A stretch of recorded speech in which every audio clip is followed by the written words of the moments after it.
रावसाहेब, आणखी एक विषय होता की मुख्यमंत्री पदाच्या आणि उपमुख्यमंत्री पदाच्या खुर्चीवरून काल फार टोलेबाजी झालेली आहे. फडणवीसांची आणि माझी खुर्ची बदलली असं शिंदे म्हणतात, पण अजितदादा फिक्स आहेत. त्यावर अजितदादांनी असं म्हटलं आहे की मुख्यमंत्री पदाची खुर्ची तुम्हाला म्हणजे शिंदेंना फिक्स ठेवता आली नाही. आता त्याच्यावरती मी कसं का उत्तर देऊ? त्यासाठी तर शिंदे अमित शहाना भेटले होते मधल्या काळामध्ये की माझी खुर्ची मला परत द्या. त्याच्यावरती अमित शहाचं म्हणणं आहे ती तात्पुरती खुर्ची होती, ती तात्पुरती व्यवस्था होती आणि कायमस्वरूपी हवी असेल तर भाजपात विलीन व्हा, हे मी सांगतोय ते सत्य आहे. आणि भविष्यात भाजप आणि शिंदे गटातलं राजकारण कुठे जात आहे तुम्हाला कळेल. रिफायनरी प्रकल्प पुन्हा जो आहे तो बारसू जो रिफायनरी प्रकल्प तिथेच होणार तर असं फडणवीस म्हणतात. त्यावर मागे देखील मागे वाद नव्हता, मागे लोक मेलेली आहेत, तिथे लोक रस्त्यावरती उतरलेली आहेत आणि बहुधा तो रिफायनरी प्रकल्प व्हावा म्हणूनच आमच्या पक्षातले एक माजी आमदार यांना तिथे त्यांनी बोलवलेलं दिसतंय त्यांच्या युतीमध्ये. तर मागच्या वेळेला तेच त्या भागात जाऊन लोकांचं मन वळवायचा प्रयत्न करत होते. त्याच्यावरती आम्ही नंतर चर्चा करू. नाही पण रावसाहेब, रिफायनरी बारसूत म्हणजे रत्नागिरीत होणार की नाही होणार, शिवसेनेची भूमिका काय? बघा, शिवसेनेची भूमिका माननीय उद्धव ठाकरे साहेबांनी वारंवार स्पष्ट केली, आम्ही स्पष्ट केली. लोकांना हवा असेल ते लोक स्वीकारतील.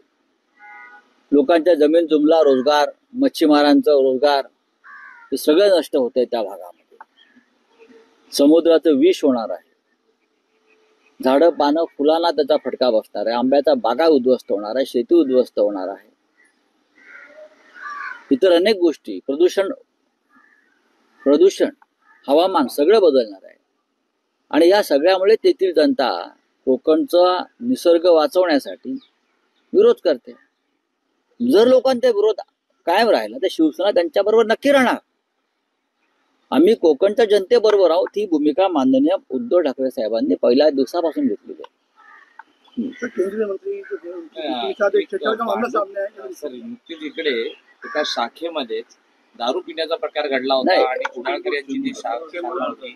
असं आहे की ती शाखा कोणाची आहे काय हे सोडून द्या, पण हे तेच लोक आहेत, हे तेच लोक आहेत ज्यांनी रक्षा खडसे यांच्या कन्येचा विनयभंग केला, त्याच पक्षाचे लोक आहेत.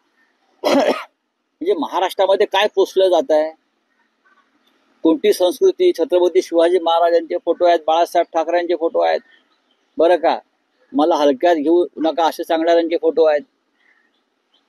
आणि तिथे काय चाललंय, यासाठीच तर लोक पक्ष सोडून चाललेत. हा जो गाळ चाललेला आहे त्यासाठीच चाललेला आहे, ते सगळे बाटली बॉय आहेत. रावसाहेब, आणखी एक आहे की जी माहिती मिळते आहे, जे मर्सिडीज आणि उद्धव ठाकरे असं विधान नीलम गोरेंनी केलं होतं. जी माहिती मिळते, नीलम गोरेंनी उद्धव ठाकरेंना फोन करून दिलगिरी व्यक्त केल्याचं कळतंय. अनावधानानं ही मला माहिती स्टेटमेंट माझ्याकडून उद्धव ठाकरे यांनी त्याबाबत काय स्पष्टता दिलेली नाही की बाबा मला अशा प्रकारचा फोन आला आणि त्यांनी माफी मागितली.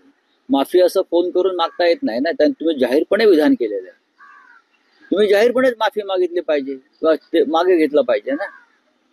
तुम्ही अनावधानाने बोलला असाल किंवा जाणीवपूर्वक बोलला असाल, पण तुम्ही जाहीरपणे साहित्य संमेलनाच्या मंचावरून हे विधान केल्यावर तुमचं हे कर्तव्य आणि नैतिक कर्तव्य आहे, तुम्ही त्याच जाहीरपणे उद्धव ठाकरे साहेबांची माफी मागायला पाहिजे. रत्नागिरी 24 न्यूज चॅनलला आताच सबस्क्राईब करा आणि शेअर करायला विसरू नका.